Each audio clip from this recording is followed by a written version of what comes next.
Mr. Foreman and members of the jury, we have now arrived at that stage of this lawsuit where you are about to listen to my charge upon the law and then retire to your jury room for your deliberations.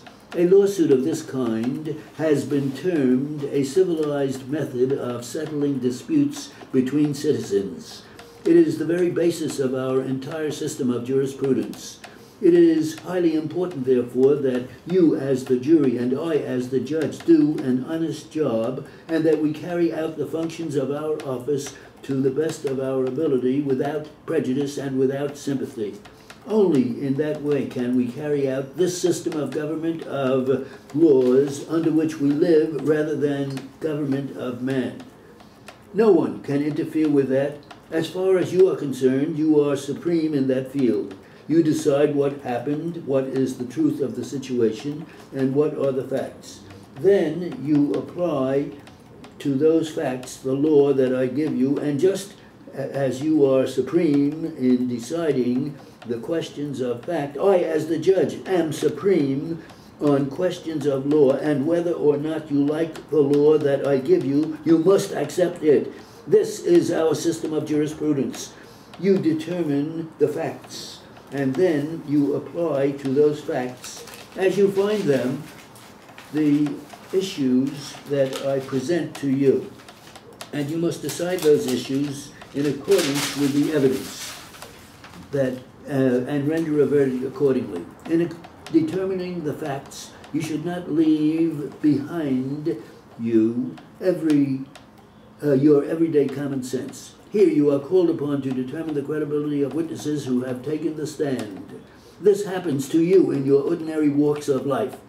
You meet people in your ordinary walks of life, and you have to determine from these, from time to time, are they telling the truth? Are they exaggerating? What is the probability of the story that they are telling? Is it true? You measure the probabilities by the manner in which they tell it, the manner in which they talk, the interest, if any, they might have in exaggerating the story or in telling it in a particular light or color. All of these considerations you meet in your ordinary walks of life, and it is just in that way that you determine whether or not a witness is telling the truth.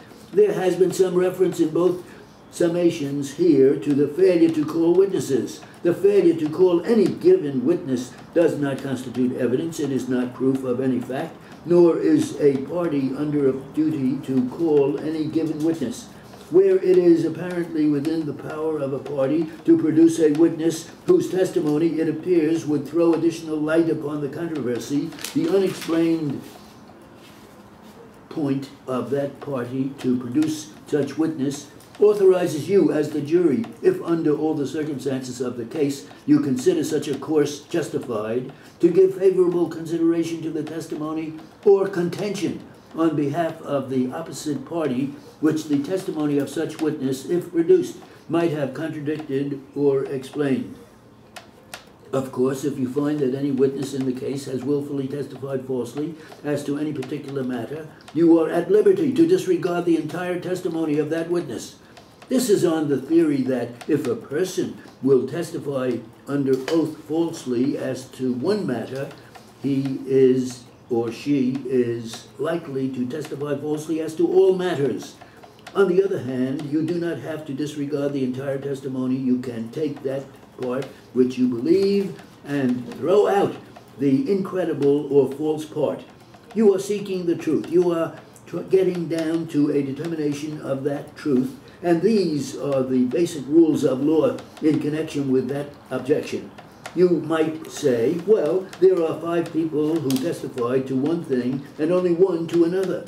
However, as I just told you, you are seeking the truth of the situation, and you do not make a decision on a question solely as the number of witnesses who testified one way or the other.